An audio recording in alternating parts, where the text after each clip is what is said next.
freedom of speech, fundamental rights, freedom of conscience, academic freedom, freedom of press, and the right to listen. You're listening to So to Speak, the Free Speech Podcast, brought to you by FIRE, the Foundation for Individual Rights in Education. Happy holidays and welcome back to So to Speak, the Free Speech Podcast, where every other week we take an uncensored look at the world of free expression through personal stories and candid conversations. I am your host, Nico Perino. On July 25th of this year, we published an interview with Jacob Mushingama. In that interview, we discussed a Cato Institute essay series about the state of free speech internationally. You might recall that Jacob wrote the lead essay for the series, and in it he wondered whether the world's centuries-long march toward freedom of expression has halted, as free and unfree states across the world are in the process of copying one another's restrictions on expressive freedoms. Reading Jacob's essay, it is clear he is a strong supporter of free speech. But not everyone in Cato's essay series agreed with Jacob's take. Among them is our guest on today's show, Anthony Leaker. Anthony is a principal lecturer in cultural and critical theory at the University of Brighton in the UK. And Anthony believes that Jacob's argument amounts more or less to free speech alarmism, and that his claims of a recent free speech crisis are mythical. He is skeptical of the free speech narrative generally, and titled his essay, Against Free Speech, with free speech being in quotation marks or inverted commas as they refer to them in the UK, and Anthony refers to them actually at the beginning of this episode. Anthony sees our current free speech narrative as a sort of Trojan horse for the far right wing and for fascist propaganda. And to the extent that there are purported victims of any free speech deprivations, they are the powerful, not the persecuted. In that sense, Anthony doesn't see the narrative surrounding free speech being used as a liberating force against oppression, at least not in the West. Jacob responded to Anthony in the essay series and on our podcast in July, but I've been wanting to have Anthony on the show for quite a while to discuss his perspective. But he was working on a book, also called Against Free Speech, and that book was originally set for publication this past November, so I held off until the book hit bookshelves. Unfortunately, the book's publication was pushed back a little while until next year, as is often the case with books. But in any case, Anthony agreed to come on the show in advance of the book's publication, and so here we are. This is one of those deep dive podcasts.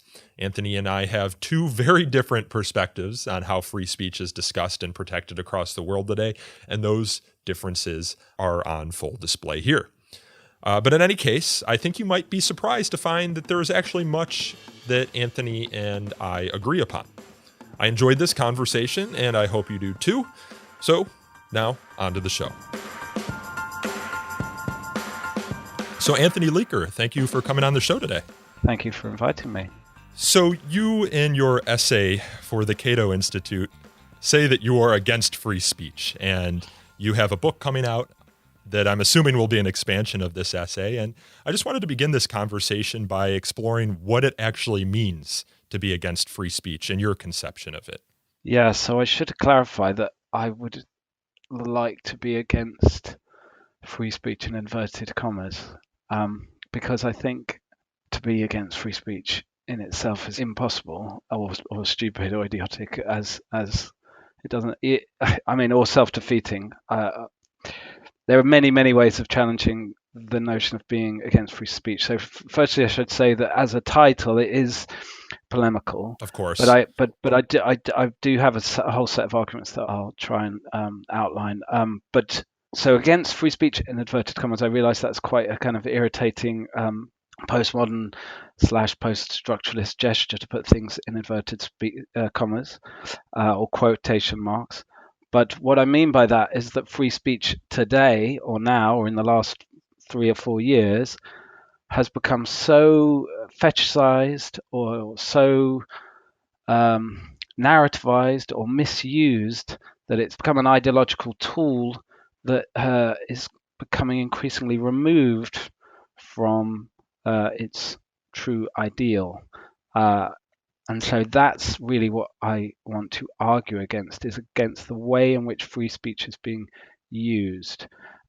Having said that, I do think there are some useful arguments to be made against free speech as a principle, because I think the invocation of principle is a means of evading looking at some of the practical circumstances or consequences of the way free speech is used. So every time free speech is invoked as a principle, it is a deflection away from talking about the particular issues. So I do think that principles themselves, liberal democratic principles, need to be interrogated.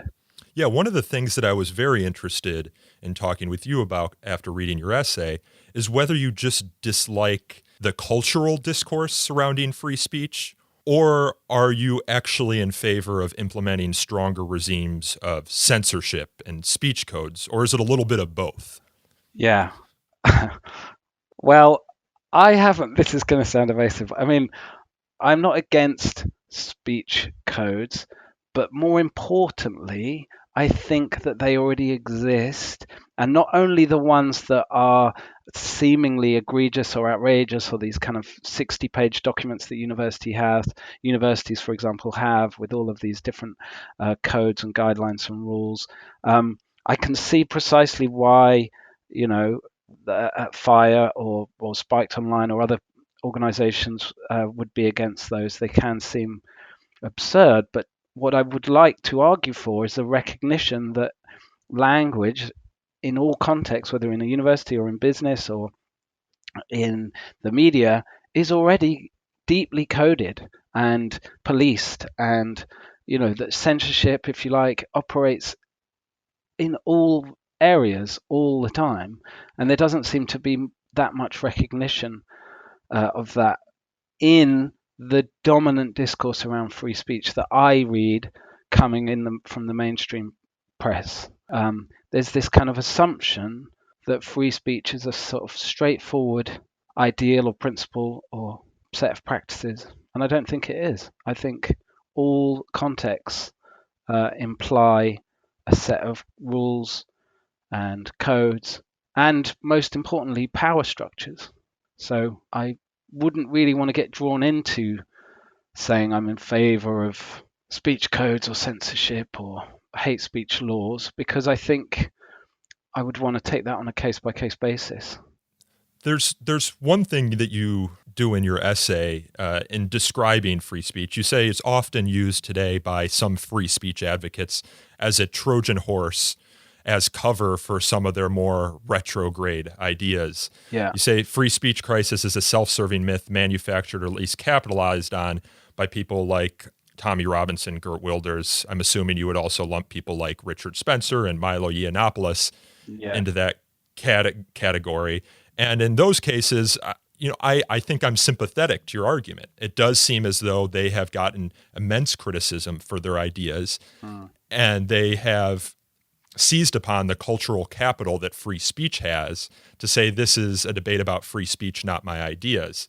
But at the same time, I do think their critics give them that argument by actually censoring them in certain cases. For example, Tommy Robinson speaks at Columbia University, and his speech is shouted down, and he's not actually able to give the speech. So I do think he has an argument there, and it distracts from what otherwise would be a conversation about their ideas. Do you not agree with that? I don't know why Tommy Robinson was ever invited to Columbia University. So to that extent, by all means, put me in the disinvitation camp. How did it come about that these people? I don't think 10 years ago Tommy Robinson would have had the kind of profile he has today. And for our listeners in America, can you just kind of describe who Tommy Robinson is? He is, he's most known for being kind of critical, at best being, in friendly terms, it being critical of Islam, but in my view being Islamophobic. But he was a member of a group called the English Defence League. He's now in UKIP, which is the UK Independence Party, which was instrumental in bringing Brexit about. It was kind of quite successful as a fringe political party up until about 2 years ago. It's now not doing so well. But yeah, he's sort of He is. Richard Spencer isn't a bad equivalent. He's a spokesperson for various political organisations, nearly all on the right, if not on the far right. And yeah, most famously, he has been arrested a couple of times, I believe, for contempt of court, which is potentially damaging a court case against a group of men who are accused of prostitution, I believe.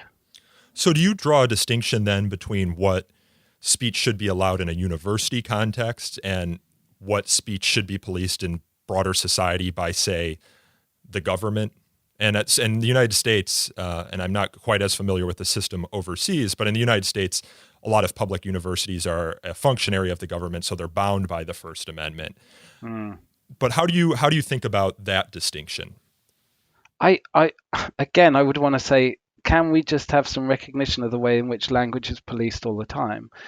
The way in which language or conversations or views and opinions are framed and structured and conditioned by a whole set of unwritten codes, conventions, rules. And usually, and this is going to come across as a generalization, but usually I would say in most of these circumstances, they privilege white, straight men.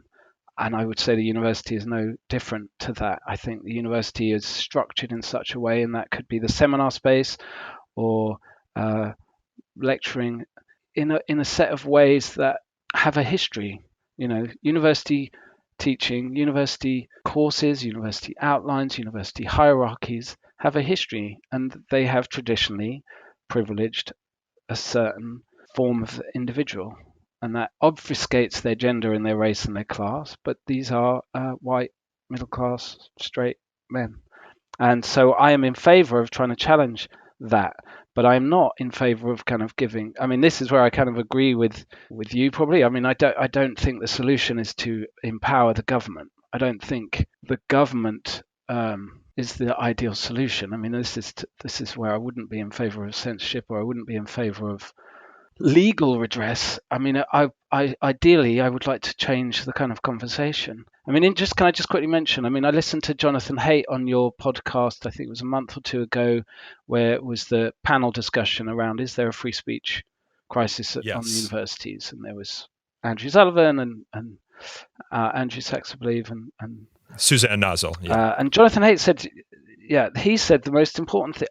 I'm paraphrasing, and he might correct me, but he said we need to think about the narratives. And he presented 3 different narratives. He said, we can look at data and we can think about surveys, but what's most important are the narratives. And that I actually disagree with almost everything Jonathan Haidt has written about free speech, but that I agree with him.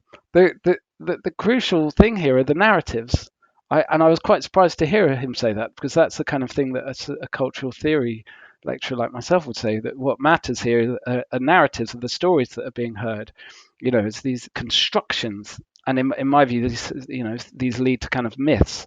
And the narrative of free speech being under threat at university is what I would want to challenge.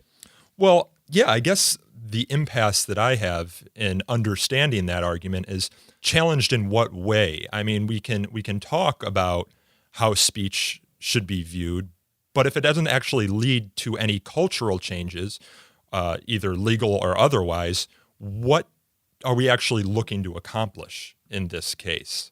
Well, say a student of color objects to, I don't know, a given text or something that was said in university, or a given. I mean, you would be more familiar with some of the controversies that have taken place in the States than I would around race. But generally, the pattern that I witness is that there'll be an incident, and the particulars of the students protesting, the particulars of their argument or their case or what they are criticizing, doesn't get heard. What gets heard is that free speech is under threat in campuses.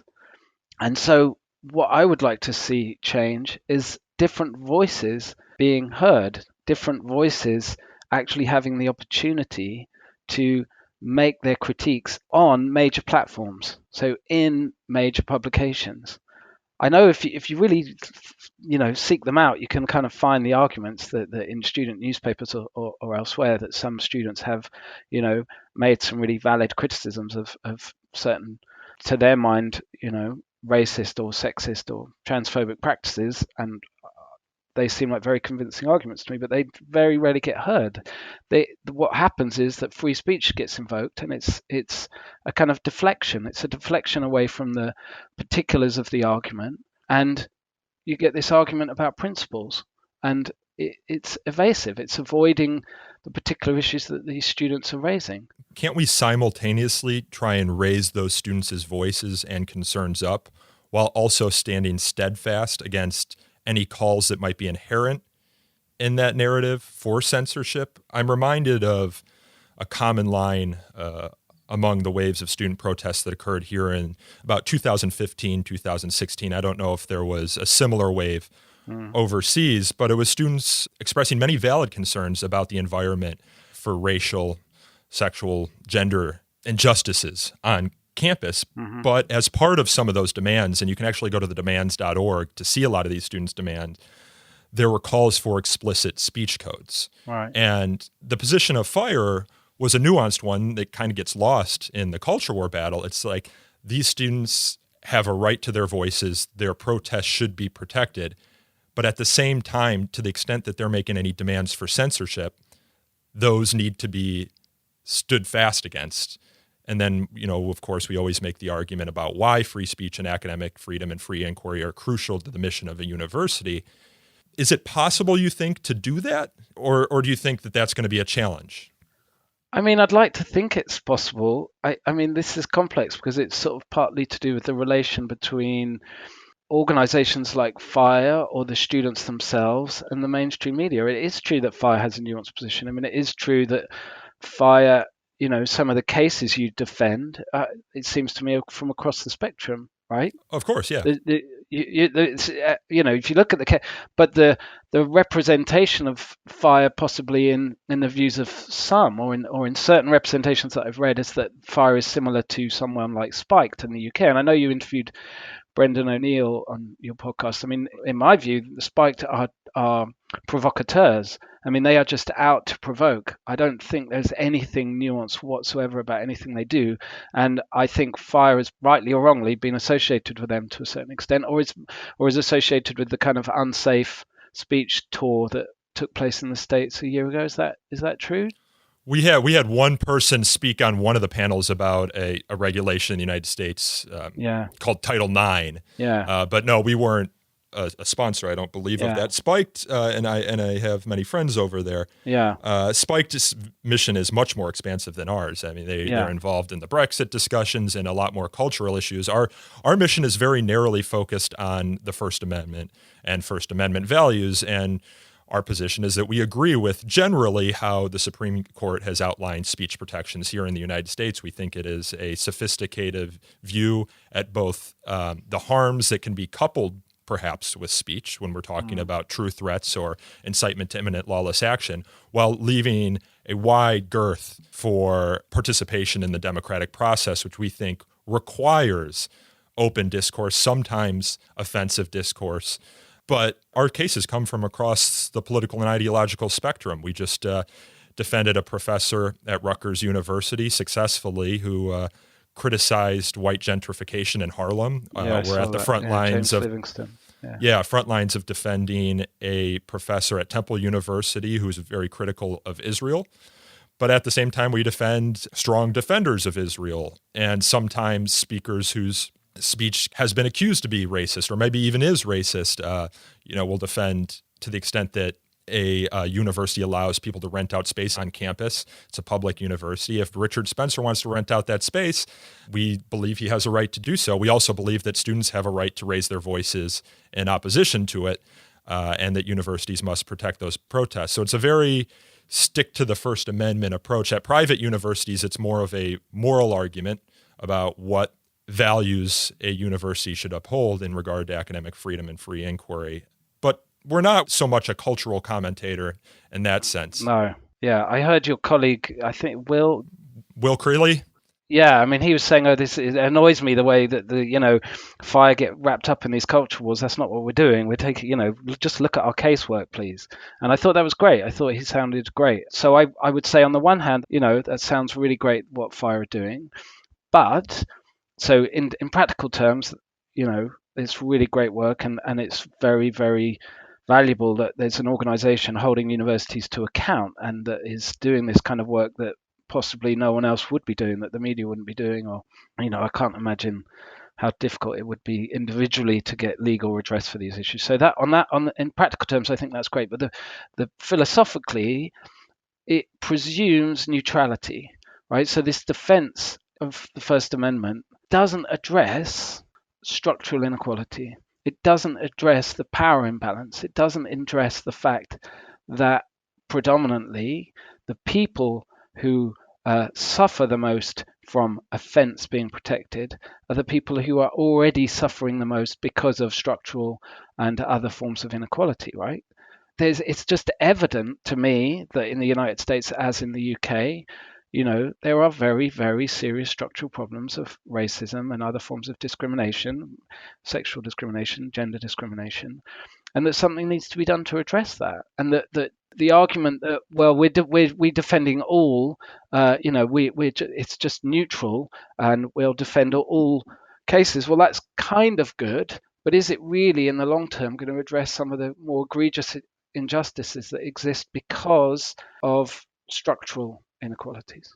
Legally, I don't know how you do anything but adhere to neutral principles without vast abuses of power. One of the things that, and I know you have more of a cultural narrative concern here. Exactly. Yeah. Of course. Yeah. So legally, I don't want to say that you're in favor of legal regimes of censorship, but one of the confusions that occurs to me in seeing some of the protests on campus is at the same time that you are protesting against an administration, for example, it could be on campus or it could be the Trump administration that abuses its power, and that allegation can be true or false. We'd have to look at any individual case, but that's the allegation. At the same time, we want to give them more authority to determine this abusive authority, more authority to determine what speech should occur on campus or which speech should be privileged or unprivileged on campus. And in the United States, our appreciation for the First Amendment, at least within liberal circles, and I know you are a strong critic of neoliberalism, which we can get into, or at least that's a suggestion from your essay. I am, 100%. Yeah, but that all stems from a history in the United States of suppression of the voices of civil rights activists, of gay rights activists, of women's suffragists activists. And you have a Samuel Johnson quote in your essay. You said, how is it that we hear the loudest yelps for liberty from slave drivers? Well, some of the loudest yelps for liberty in the United States historically for free speech have come from people like Frederick Douglass, like Ida B. Wells, who wrote for the newspaper The Free Speech, like Martin Luther King, like the current Congressman John Lewis, who said that the civil rights movement without free speech would have been a bird without wings. So while I'm sympathetic to a lot of what you're saying, I'm just, again, at that impasse. It's like, yes, we should be including as many voices in the process, in the conversation as possible. But we can't abandon free speech, especially in an era where we're seeing, as you write in your essay, rising authoritarianism, both domestically and in countries outside the United States. I just don't want to give an inch on this idea of who can and cannot speak in a democracy. And I don't want to start that calculation of, okay, well, we need to determine just what the power imbalance might be here, how investigate people's backgrounds, how marginalized their voice be. I just don't see how you conduct that analysis or construct that calculation. Well, I don't either. But I am talking about a kind of cultural set of narratives, and I am really talking about the culture war that's going on. And so it seems to me that there's been such a kind of powerful set of narratives around there being a free speech crisis, or both a free speech crisis on university or free speech and crisis in general. And Fire's never argued that, to be clear. I think you listened to the podcast in which we explicitly said we don't have a position.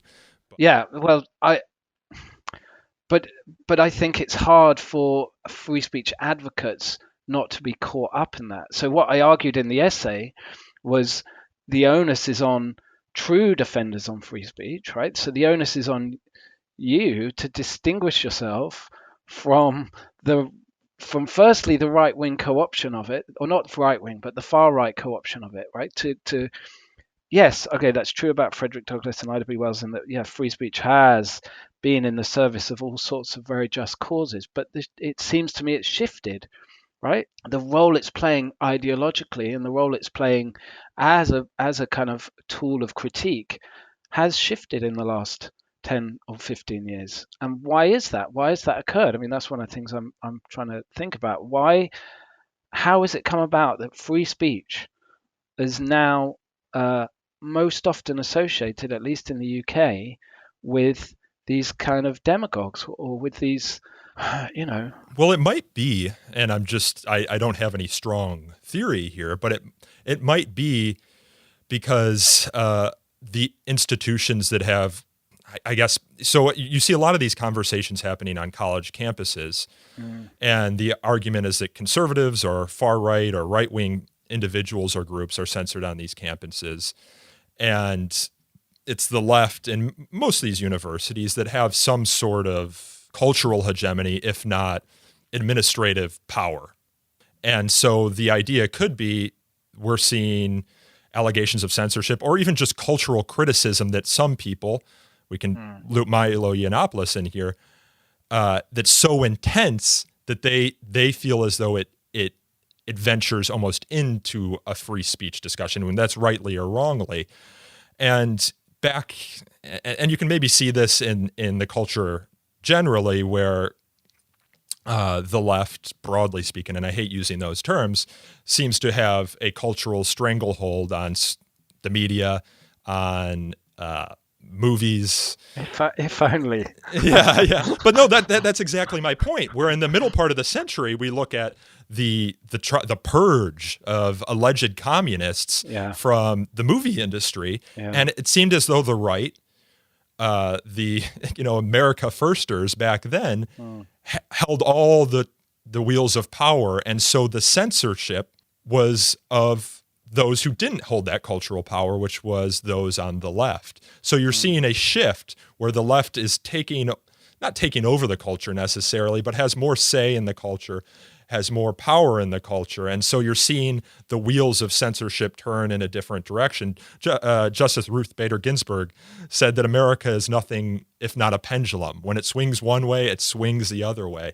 And my concern, as someone who's kind of apolitical, but has sympathies to the left, is that it will swing back the other way. And if we knock down the walls that allow for these neutral principles, we're pursuing expediency more than anything else. And you see this in the United States all the time right now with the removal of, for example, 60 votes required to confirm a Supreme Court justice. You get rid of that, as the Republicans did for Gorsuch and Kavanaugh.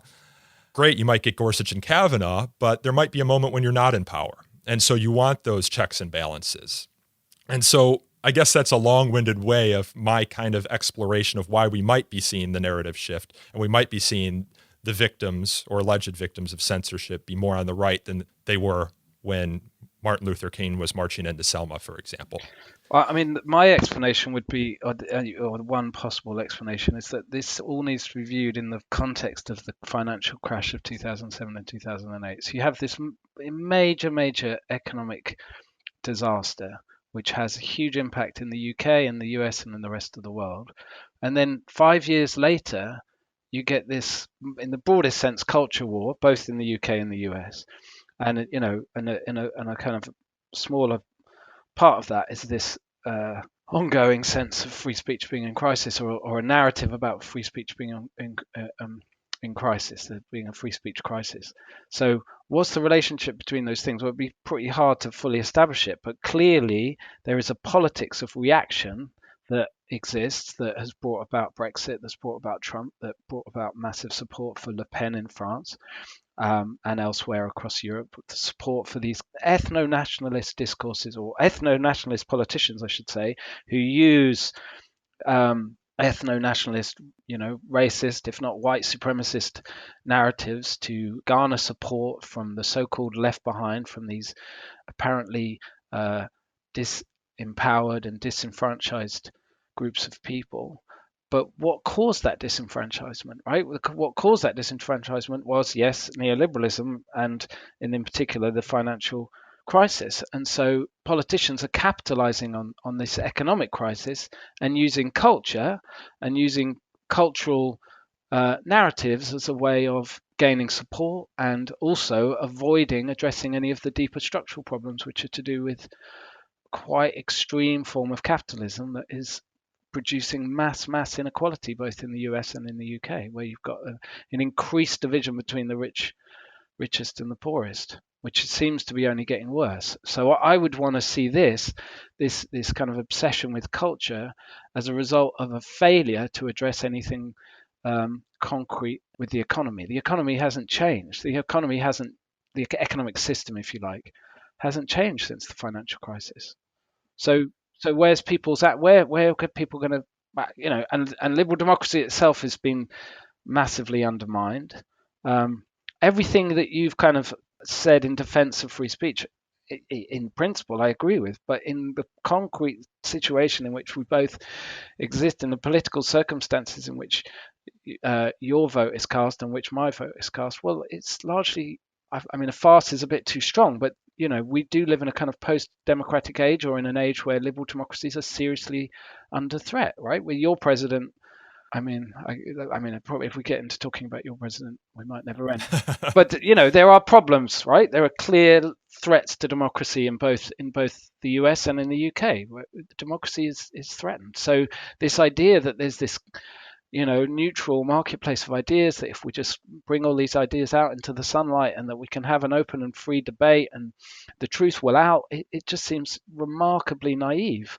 It makes sense in John Stuart Mill. It makes sense in the seminar space that we can all sit together and we've got this established set of presuppositions and guidelines that will help us, explore difficult or challenging ideas and come out and we're all interested in truth. Well, that is not how democracies are operating now. Democracies are chasing, it's a politics of fear, it's a politics of race baiting, etc., etc. How much of the Trump election and the Brexit referendum do you think stemmed from people feeling as though they didn't have a voice except in the ballot box? For example, I have a lot of friends. I'm from the Midwest here in the United States. A lot of friends and family who felt like culturally they couldn't say what they actually felt. And so going to the ballot box and voting for Donald Trump was one way for them to express themselves in sort of a private or semi-private but what sphere. Is it that they felt they couldn't say? What are these things? This is used all the time, right? There's these things that people feel they can't say. I don't know what they are. Well, in the United States, it might be certain feelings about immigration. Right. In Brexit, that might also be the case. Now, I can't say even though immigration is never out of the news. This is what I don't understand. Why do they feel afraid to say these things when it's one of the most dominant discussions in the mainstream press? Well, and I think the argument would be, and to lay my political cards on the table here, I'm a pretty open borders libertarian in that sense. Yeah. But the argument would be there is a, quote, correct and incorrect position on immigration. And the narrative that you see is the one that comes from mainstream media, perhaps, and they're the ones that present the correct opinion. And because it's a left-leaning opinion, and those who hold contrary opinions are painted as racists or sexist on a lot of these different issues. They just feel like, well, it's not even worth speaking up because I'm just going to get labeled something that I don't see myself as.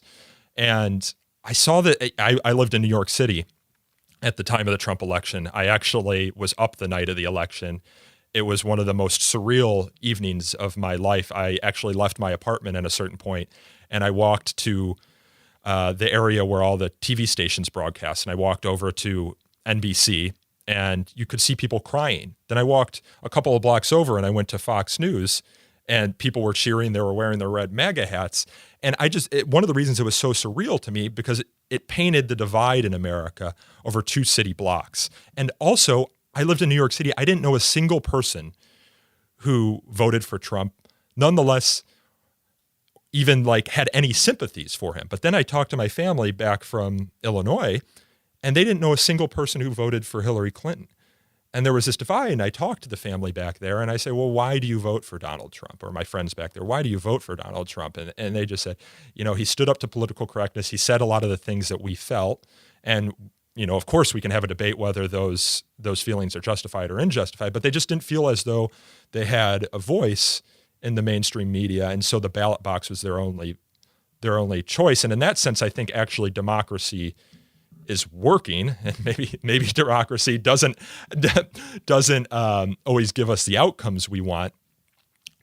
But that's, it's a confluence of things. And when you talk about on campus how there are certain groups, and I think in many cases justifiably, who feel they don't have a voice, I also think about those off campus, those people in middle America whose lives have been gutted, as you put it, by the financial crisis. And I think that there's actually some merit to that argument, but they don't feel like they can. And it's one of the reasons the opioid crisis is so underreported here in the United States. And you're starting to see a little bit more reporting on it, but life expectancy in the United States has dropped dramatically as a result of the opioid crisis. And you'd think there'd be more coverage of it, but so much of our cultural institutions are centered in the coasts that there's just this divide, and it's impossible to bridge. And that's, I just find it hard to see why they would think their voices aren't being heard, or that they're not able to access the kind of narrative or information or opinion that they seem to think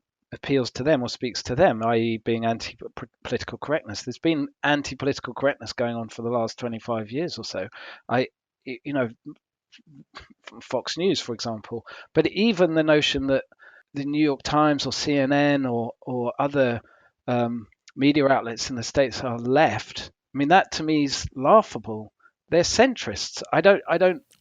Well, I guess at this point, I should ask you to sort of define neoliberalism, because you would say they're more neoliberal institutions, and neoliberalism is a new word, at least in my lexicon, and I think generally in the cultural lexicon.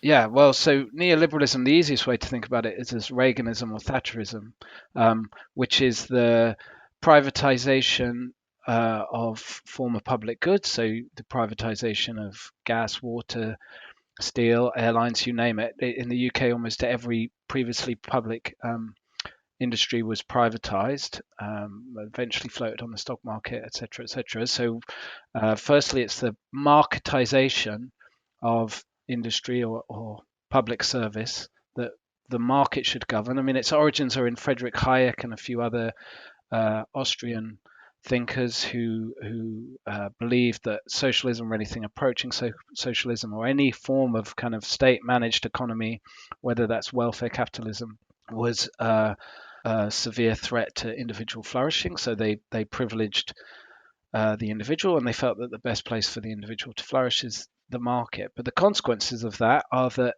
from privatizing public services, you now have almost all areas of life are subject to kind of market logics or to a kind of logic of the metric of measurement. So that could be in terms of dating or in terms of university education, where everything is, driven towards some kind of end of investment, right? Everything has to be viewed under the lens of what's this worth.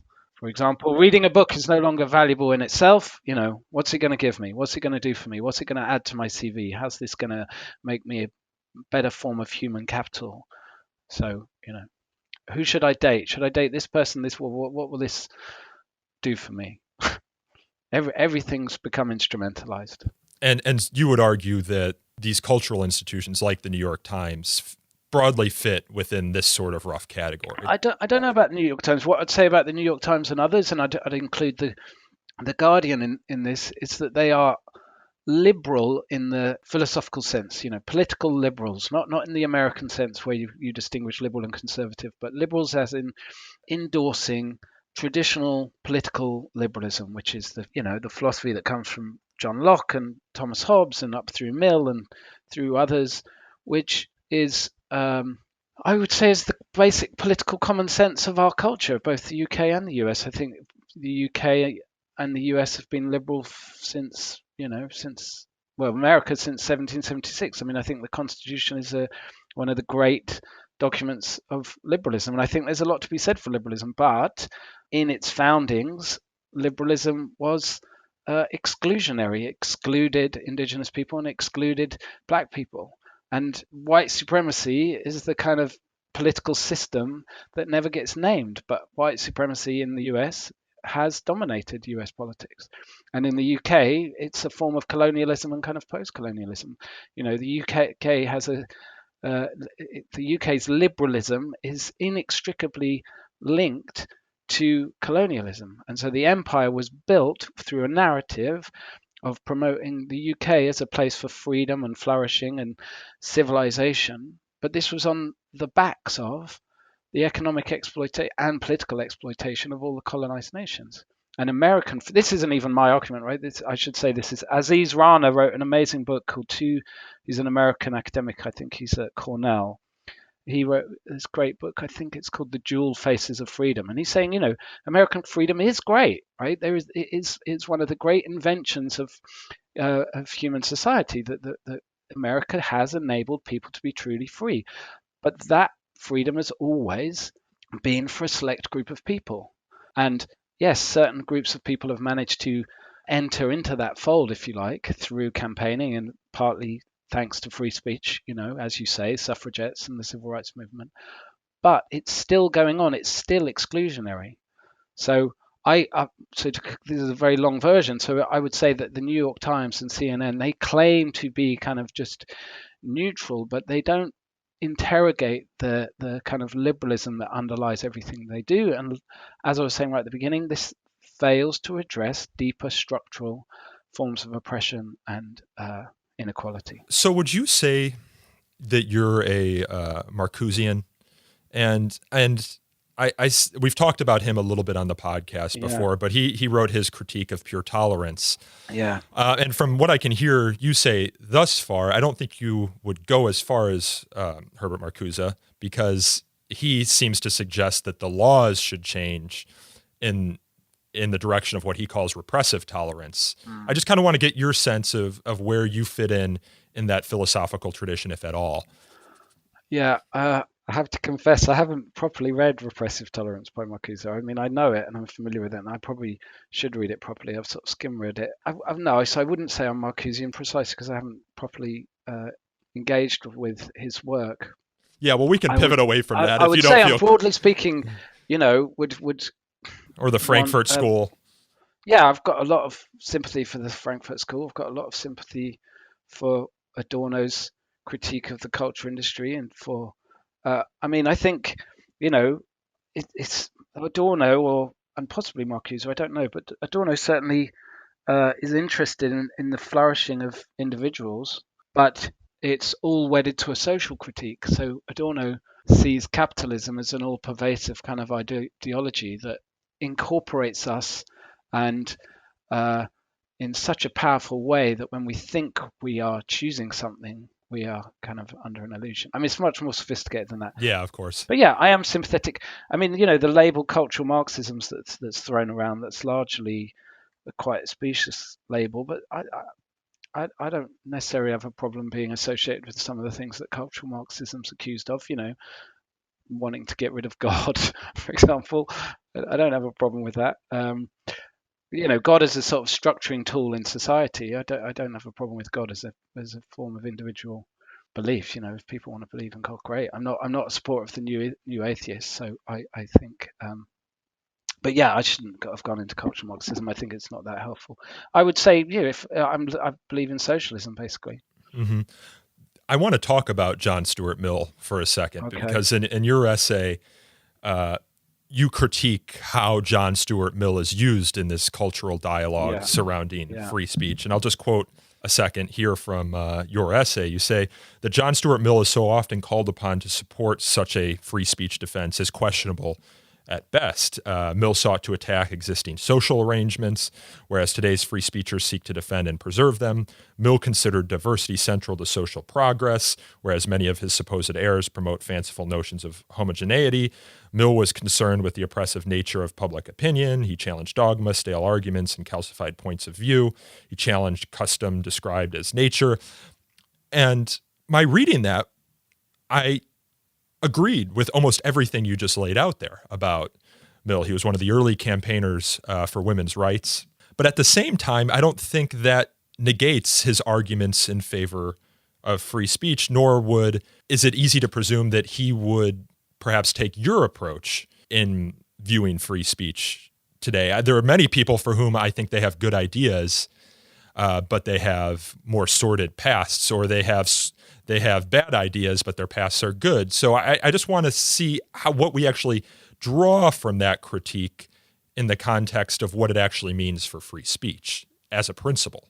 I mean, okay, free speech is the simplest way I could put this is to say free speech is a great principle, but we need to work on equality first. Free speech only functions properly if society is equal. Now, that might sound utopian, right? So I just said that, look, I probably would consider myself a socialist, but don't ask me how to, to spell that out in terms of what it means practically, and I can't see it in the future. But what it means to me is that equality at the moment in these particular conditions needs to be privileged over freedom, right? So, and this is why I would want to put all these arguments in a case-by-case basis.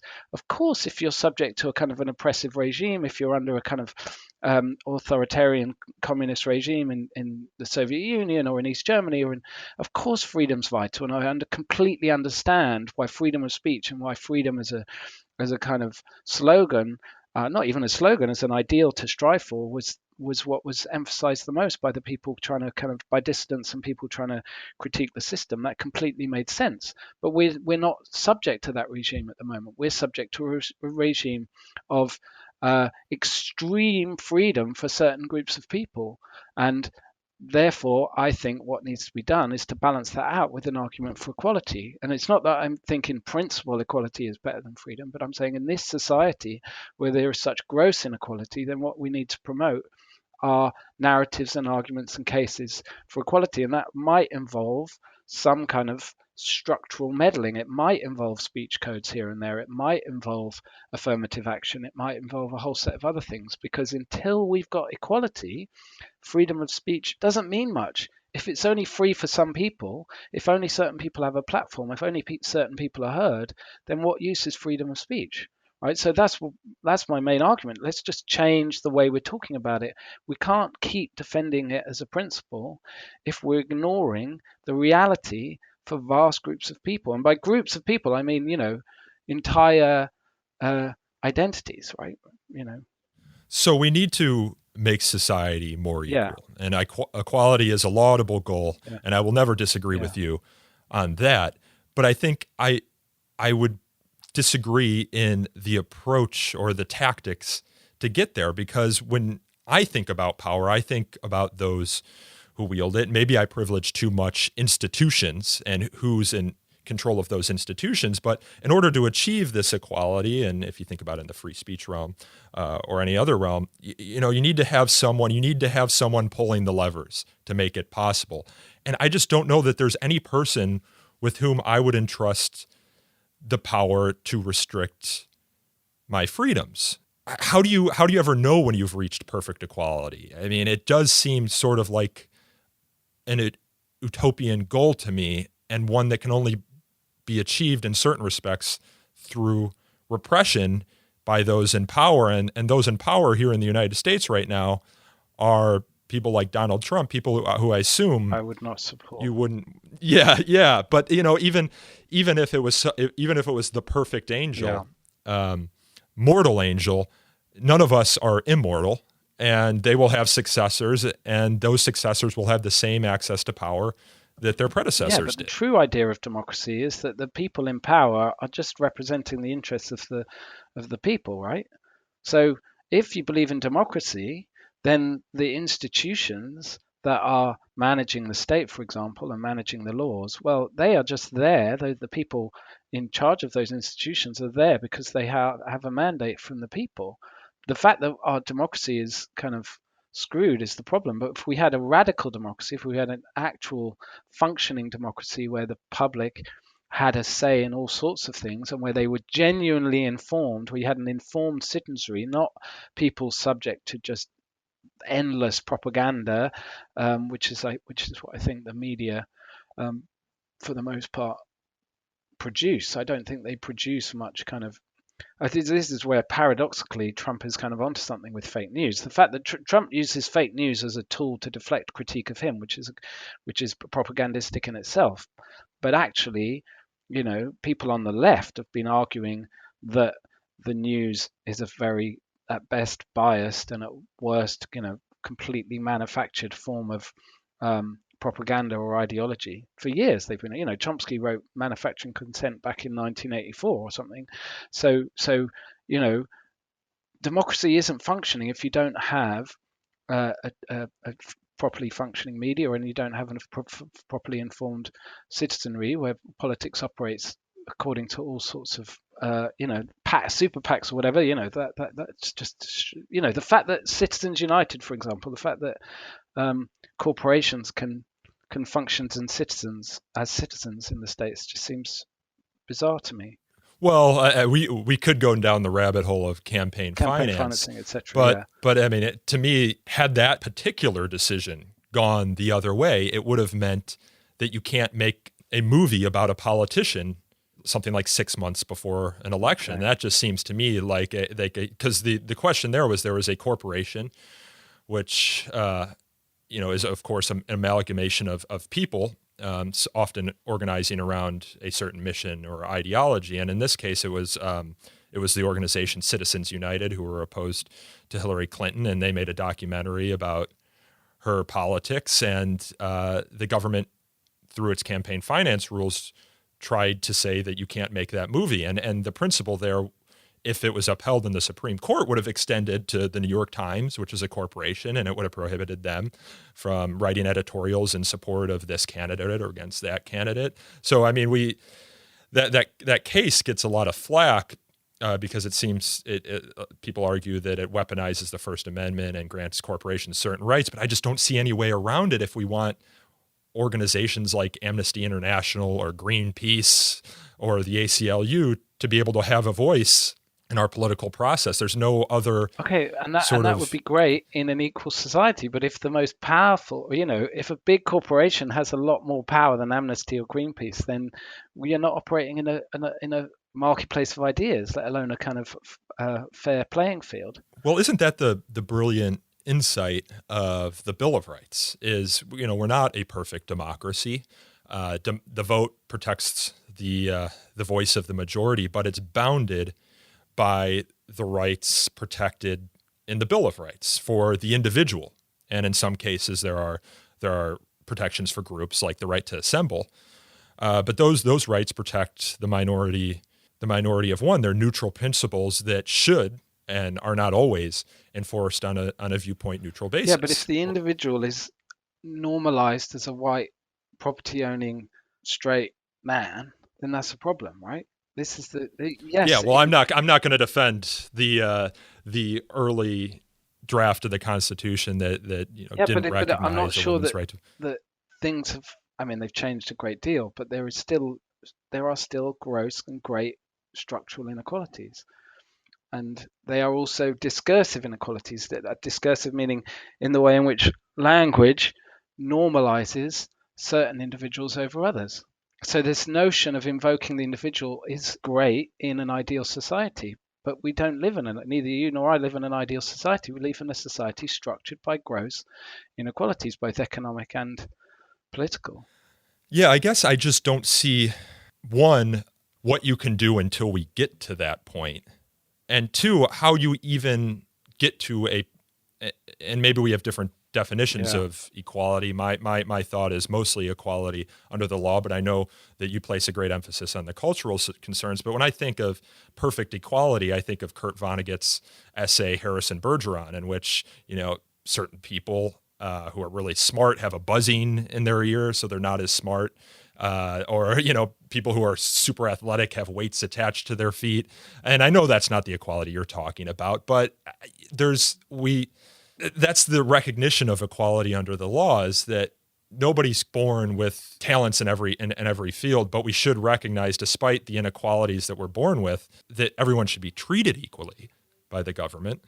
And that's what I hope the First Amendment does. And it doesn't sound like you disagree with. I don't disagree with that. But the issue isn't just for the government. Again, this is why, for me, the argument about free speech always being about protecting us from the government. I mean, the government is the least of our worries, to a large extent, right?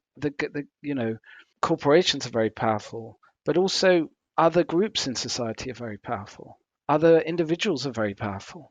So I don't think this battle around free speech is purely to do with the government. I'm obviously very sympathetic to the idea that the government should be held to account, and that I don't think the government, especially the kind of ruling governments of the current moment, should have great power. But I am arguing in a kind of slightly more idealistic plane, which is, well, if you want free speech to function, then you need a functioning democracy, and you need to have greater equality. I'm not going to come up with a set of kind of practical suggestions for how equality would be achieved. I'm saying it's something we should aim for. So again, going back to my earlier point, it's about trying to shift the narrative. It's about trying to just it's a recognition, or it's calling for a recognition of the fact that the narrative around free speech in the mainstream media is neither doing a service to you, to FIRE, and to the kind of work that FIRE is doing, and nor is it really doing a service to how free speech should and could function.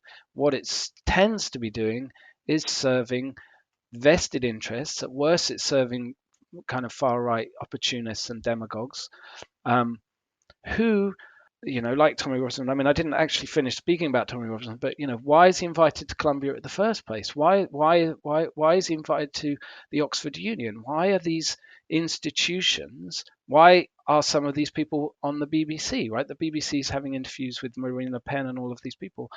They wouldn't have 10 years ago. Why? And now you could say, well, look, if we hear their views, then they're more likely to dissipate. Sunlight is the best disinfectant. Well, that hasn't worked. Well, it worked with Milo Yiannopoulos. I mean, it seems that's a very specific case of what he disclosed. That's not because of his ideas. That's because he disclosed a particular thing that happened to him when he was younger. I mean, But we let him talk, and he seemed to defend Pendergastes, and that was, I guess you could say, it was a bridge too far, and I definitely would. But I mean, you might argue that the bridge too far happened far before that. But it was free speech allowing him to air his views. That but let's recognize there's a bridge, right? And so there are. This is precisely my point. There are limits of what's acceptable. We would all, I hope, argue that paedophilia is wrong, and that there shouldn't be images of, this is a very obvious example to use into events of censorship, but surely there are things that need to be censored. And if you agree that there are some things that need to be censored, then you can't make the case for free speech absolutism, right? Well, I don't know that I would have censored Milo. No, but you would censor. I think you would censor images of underage children, surely. Naked image. Oh yeah, right? Of course. So you accept and of course, limits. that limit stems from an underlying crime, which is you can't take pictures of underage children, and also they can't provide the consent that would be even necessary, even if they were adults. So there's an underlying crime at play in there. Okay, but you don't accept that there are limits that are less egregious than that. There are limits about how one would. Take a really innocent example about how one would speak if one was on TV, and you wouldn't use swear words. You wouldn't use F-bombs, for example, right? Then you could say, well, I'm being censored, but I'm on a morning TV show with Oprah or I don't know who, Ellen DeGeneres, Well, the First Amendment and free speech, when we're talking about the culture, is a very dynamic philosophy, and the BBC and the BBC is unique because it's a semi-governmental institution. But let's talk about CNN, for example. Yeah. They have editorial discretion as to what they will or will not allow on their platform as a private institution. And that same thing goes for Facebook. Facebook is a private institution, and while I might disagree with how they implement their speech codes, they do have editorial control with what can exist there. My main concern, of course, is with government wielding that power and privileging certain viewpoints over others. But I don't want to dismiss the idea that I have a cultural concern too about what happens when we don't allow people to be who they are and speak their minds. Okay, so let's go back to that. You said that some of your friends or people you knew in the Midwest, in Illinois, etc., said that they felt afraid to speak up or to express their real issues because they don't see themselves as racist, but they wanted to, express some kind of views about immigration, for example. Or now, I'm not sure that one gets to determine whether you're racist or not. Like, it's not your choice. I can't say, saying I'm not racist. That's the classic racist move. I'm not racist, but so. And I'm not saying that these people are or are not, but it's not up to them to determine whether they are. If they say racist things or think racist thoughts or carry out racist actions, that makes them racist, whether they want to be or not, right? So, but more importantly, what is it? What makes them think that immigration is a problem? Have these people in the Midwest or have the people in the UK, for example, gone out and done the research? Or have they been fed certain narratives from the media that have put into their minds this idea that immigrants, for example, are taking all of their jobs, or that immigrants are a strain on the national economy, or immigrants are, taking advantage of our national health service, right? I doubt very much that people actually know this. These are narratives that have been manufactured by the media. So let's say I grant you every single thing you just said. Yeah. My question is, how do you overcome that narrative? You allow people to speak up either with their facts or with their prejudices, and we sort it all out. I mean, I think the problem here is that there was a quote unquote correct opinion that those who held cultural power said one must have.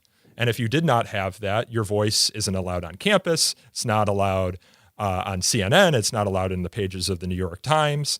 And so people just decided, well, I hold an incorrect opinion. What's the point of me speaking up anyway? So they go to the ballot box, and that's kind of the exhaust valve. But it's not like there's only the New York Times or the CNN or as media outlets. I mean, there's a whole spectrum in the US, right? And you have places like feel that they're Breitbart being oppressed by this kind of? Let's just say that there's this culturally dominant, slightly leftist or liberal, politically correct set of values and ways of speaking that dominates. But is it really that dominant in America? Well, in America, you see most of the free speech conversation surrounding college campuses. Yeah. Now, there's a free press conversation that's happening in the country right now surrounding the Trump administration. Yeah. But on college campuses, you do see, for example, people who are opposed to affirmative action or people who are for stronger immigration and they feel laws. silenced. Even anything short of like abolishing ICE is considered in some cases, a form of racism. Yeah.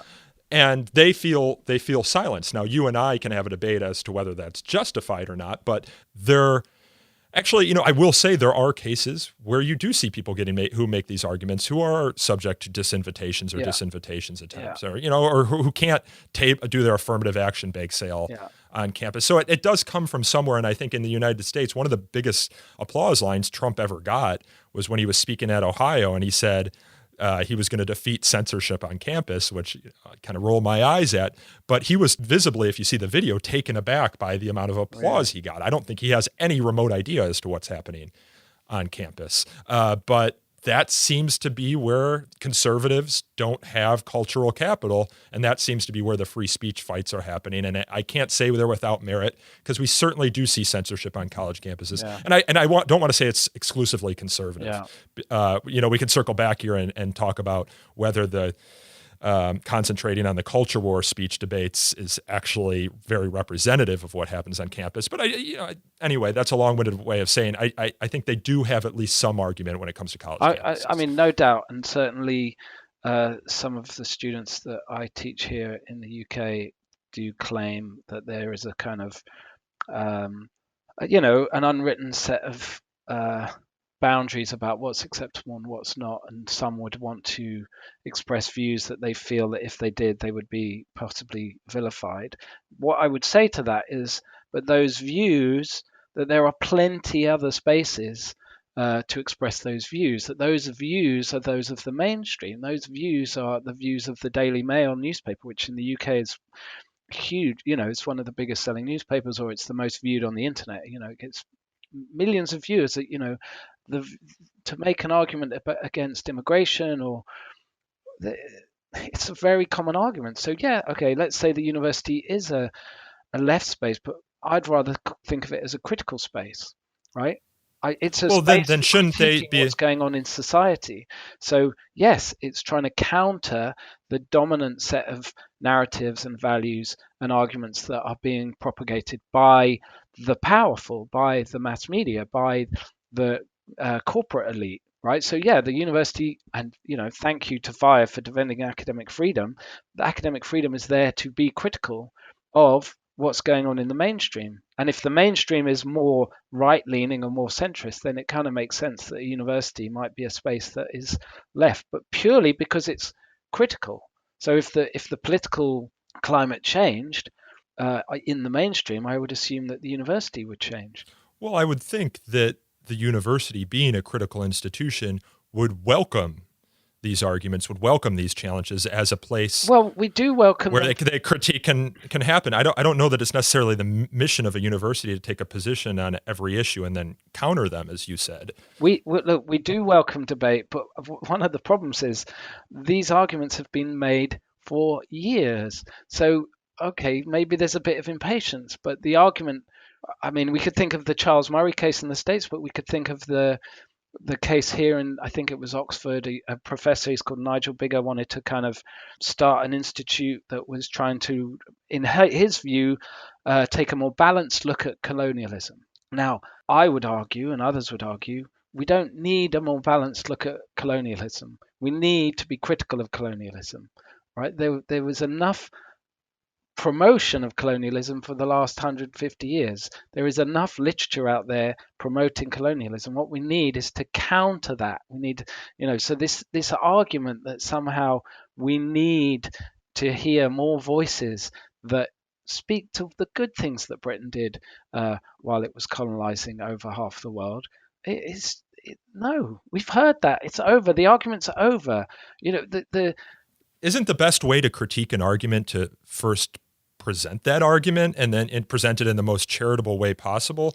But again, this is a structural thing, because this is to do with funding. This is to do with, this is why campuses are attacked in the US, right? Because the campuses do have power, right? It's to do with structure. So it's symbolically someone getting and I don't know if it was an institute or funding or what, or a journal, but someone getting these kind of support has to be challenged. We don't need to. There are some arguments we don't need to hear anymore. The argument against racism has been made. We don't need to hear any more arguments about it. Do you not think? I mean, surely there's. Mill would argue I think kind of our notion of human progress. This is the point of free speech. We can have the argument. We're done. We've worked out what's wrong. See you later. We don't need to keep revisiting. We shouldn't have to keep making the argument as to why racism's wrong. Well, Mill also talked about the fatal tendency of mankind being to leave off thinking about a thing when it is no longer doubtful. He calls it the deep slumber of a decided opinion. Yeah. I mean, I think the learner and the teacher go to sleep when there's no enemy in the field. That's another Mill quote. And I think it's important to have that enemy and to be confident in your ideas and to challenge them. We're talking about 18, 19, 20-year-olds here, some of whom might not have any opinions on these issues. They hear them in the mainstream media. They regurgitate them in your classroom. I think we should be charitable with them, kind to them.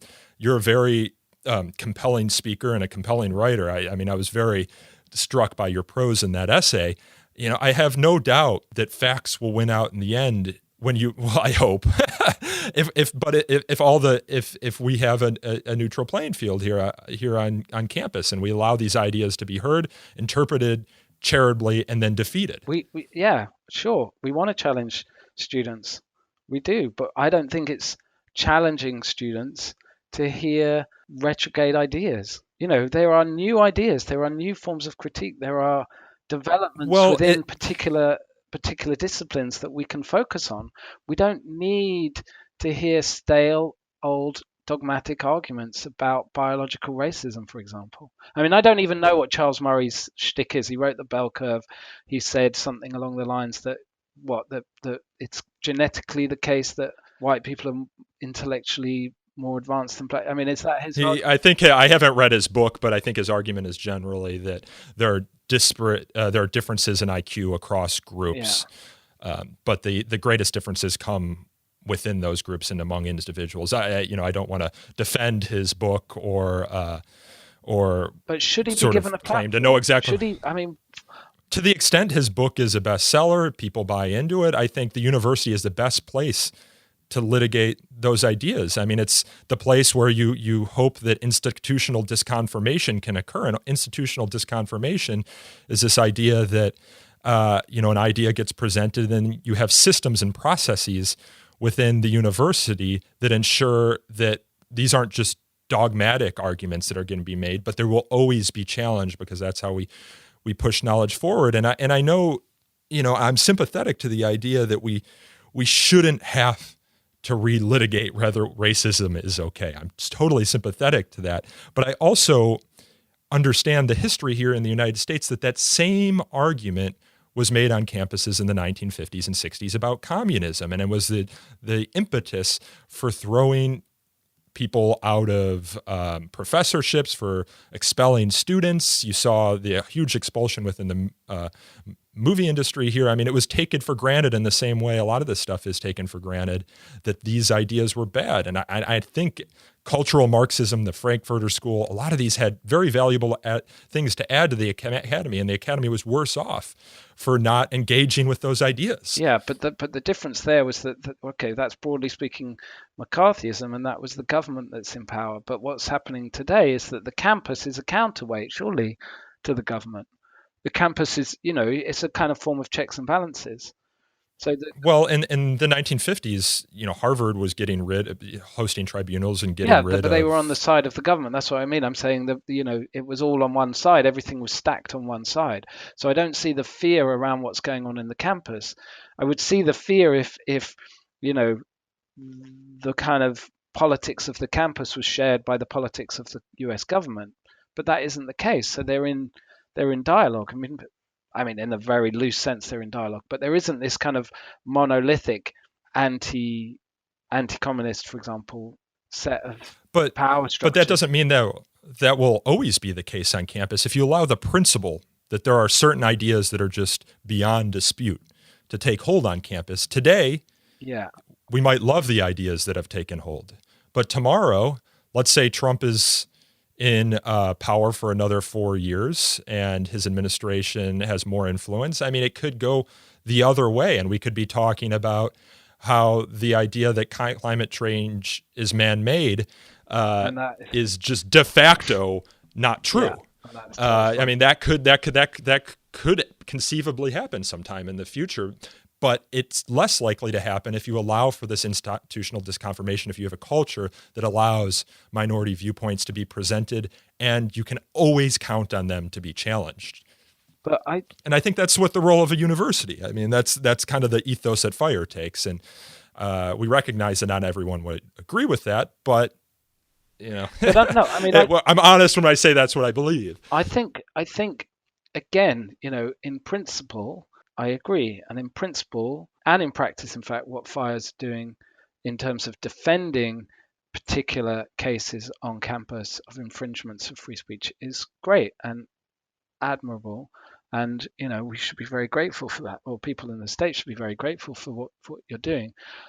But it doesn't address other issues that need to be addressed, right? And I think that, from my understanding, campus politics or the campus activism or attempts by students to challenge certain forms of oppression that they think exist, this is critique. This is different to trying to establish the kind of law of the land, right? They are coming from a position of critique. Now that doesn't address the kind of speech codes that are come from top down from the kind of institution, right? That is a whole separate issue, and there I'm kind of much more sympathetic to you guys. But in terms of students and in terms of the student voices, well, I just don't think they are as powerful as they're portrayed to be in the media. You know, the famous article, "I'm a liberal professor and I'm terrified of my students," or the stuff that Jonathan Haidt and Greg Lukianov talk about in The Coddling of American Mind. I mean, they portray students as these, or not just them, a whole load of them. They use words like authoritarian, fascist, McCarthyite. There's this kind of apocalyptic, exaggerated language to describe students, and students are not that powerful. I just don't see it. I don't understand this terror of students. They are not Bill Gates. They are not these giant corporations, right? They are trying to just redress the balance. They are trying to challenge norms that, in their view and in my view, are historically oppressive.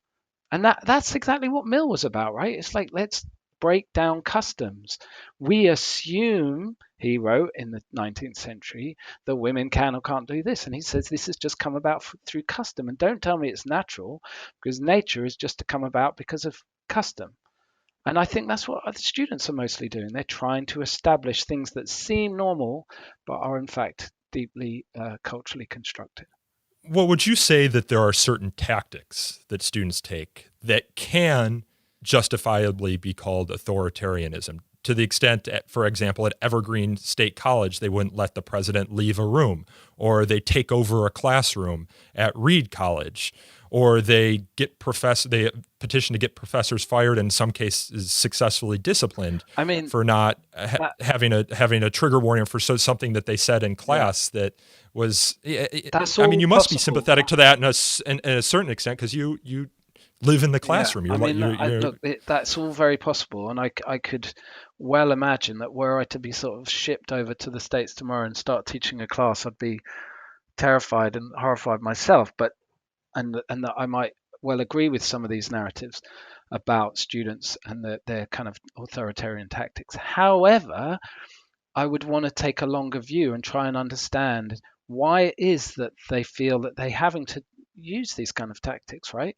And I would assume that if they haven't been heard, or if the kind of, people usually resort to extremes because the other tactics they used didn't work. So I'm assuming that students didn't get heard, right? You only start shouting if people don't listen to you. Well, that presumes that everything the students ask for or argue has merit. Yeah. And I'm not saying that possible it doesn't. Yeah. Yeah, and that, of course, goes back to what you were saying at the beginning. We need to look at this on a case-by-case basis. But I realize that I've kept you a little bit longer than the hour. So I want to close by just presenting something that I think you and I can agree upon. Yeah. I'm dismayed in the way that free speech has become a culture war issue. Yeah. And has really minimized the cases of censorship that occur on campus, and that's what I know best because that's where I work, that don't fit a culture war narrative. For example, you don't see headlines written about students at Rensselaer Polytechnic Institute that are protesting the university's takeover of the student-run union, or the case at Northern Michigan University, which threatened students with suspension and expulsion if they talked with their fellow students about their depression or thoughts of self-harm. Or the case at the University of North Alabama, which bars staff members and students from speaking with the press. Or the student at Cal Poly Pomona who passes out PETA flyers and is told that he will be punished if he does so outside of the free speech zone. I mean, these don't fit into any culture war narrative, but are just as much an infringements on someone's rights, and they get lost when we make free speech a culture war debate. So I think there's something there for media to look critically at, and for us as those of us who value sort of like the principle of free speech to try and amplify. They amplify these stories, which if you go through our case archive at FIRE, I mean, maybe half, maybe just slightly less than half, fit no political narrative whatsoever. And they're the ones that don't get the attention. I completely agree with that. And I would advise any listener to read the cases on FIRE, because I think that is a much more nuanced and a much more illuminating narrative of some of the things that are going on campuses, right? I mean, it hasn't been selected. It's not it's not taking one anecdote and trying to build a more general narrative about campus free speech crisis.